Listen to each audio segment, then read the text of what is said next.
This is Mission Pulse. Mondays during the Noon Report, we spotlight ministries that are making a difference. This week, we're talking to Brad Huddleston with Brad Huddleston Ministries in Virginia about his effort to wean people off social media.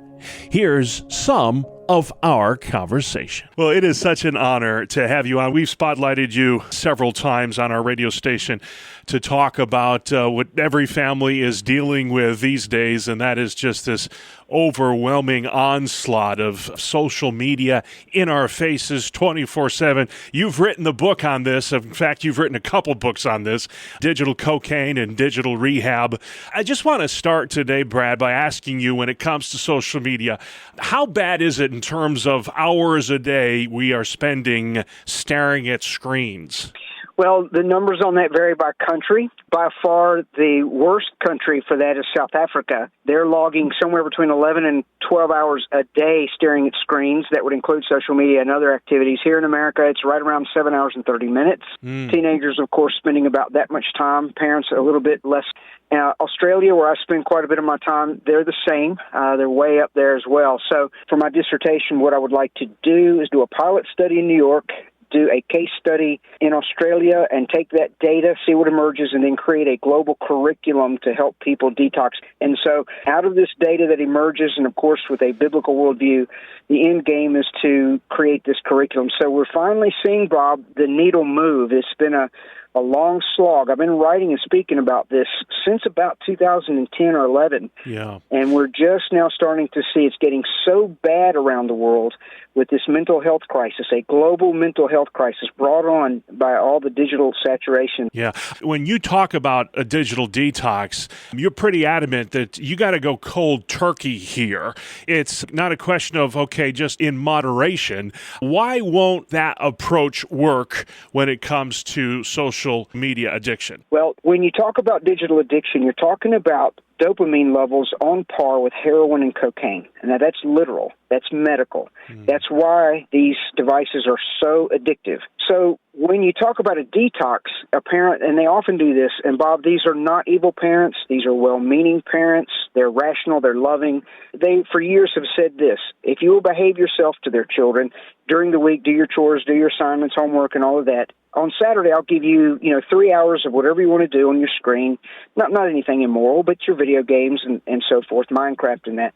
But from a medical perspective, what I have to gently tell them is that cocaine is bad on Saturday, just like it is on Tuesday. Yeah. And so they're well-meaning, and they're trying to be loving and fair and limit and balance and all of that. But it just doesn't work because of the medical reasons of too much dopamine. So what we're about with the detox, you have to do exactly what a cocaine or a heroin addict would do. You can't limit your heroin use. You have to cut it off. Cold turkey. You're just going to have to lop it off, and then you have to go for an extended period of time. 4 to 6 weeks is what the data shows will, for the most part, handle the withdrawal symptoms, and then you have to develop new habits. Yeah.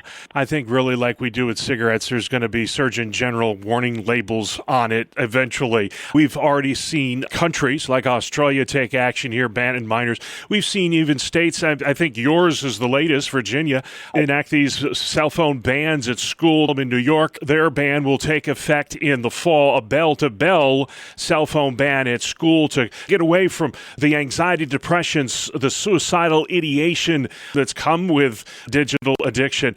Do you think that these sorts of policies that are put in place by governments are realistically going to have any kind of a positive effect here when it comes to overall mental health? Well, it won't do anything for a detox.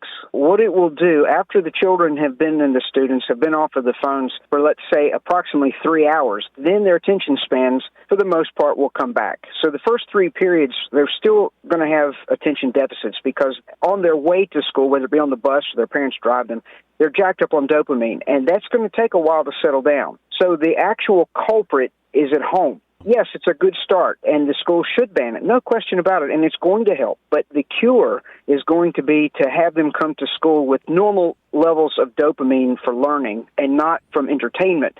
So until the parents take the devices away and strictly forbid them in the mornings completely so that they come to school, if you will, with a blank slate, the problem is going to persist the first part of the day. Yeah. And then as they get closer to the bell to ring, because this is bell to bell, they're going to start to anticipate, and I believe not concentrate at all, because the only thing they're going to think about is, well, in 1 hour I get my phone back, in 20 minutes I get my phone back, in 50.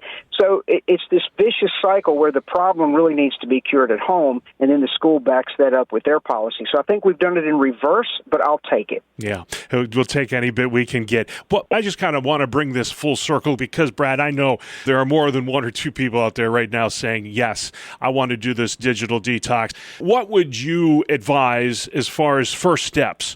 How would you point them in the right direction? For the extreme cases where there are suicidal ideation, self-harm accompanied with it, we run into this a lot. If it's really that bad, you really need to call a counselor and someone and I would strongly recommend biblically based, and then get some help from Christian circles. But for the average person, even though they're addicted, they can handle a detox. But those who did it in community succeeded far better than those who tried it alone. This is where getting involved with a church is so powerful, where you humble yourself and you go, hey, anybody want to do life together and do this detox together? Because every home is struggling just about, if not all of them. Even the teenagers, Bob, this is what touched my heart. The biggest resistance, as you can imagine, are teenagers. But the ones who said, you know what, my social circles are in this church, and because all of the parents were making us do the detox, it was relatively easy because all of my friends were doing it together. Yeah. Draw on each other's strengths and do it in community. You have a much better chance of long-term success when you do that. Amen. And just in closing, you mentioned this curriculum that you're in the process of developing. How soon do you think it'll be before that's published? Well, it can't come soon enough, can it? There we go. Now, listen. Not to put any pressure on, right? Now, if I could just be humble enough and bold enough to ask this audience for prayer, that will determine how quickly I can get it out. So I've doubled up on some classes to try to rush this. I took some time off this summer to expedite this because of the need, and we'll get it released. And I'm hoping sometime in the first quarter of next year. That's my prayer. That is Brad Huddleston with Brad Huddleston Ministries for this week's edition of Mission Pulse.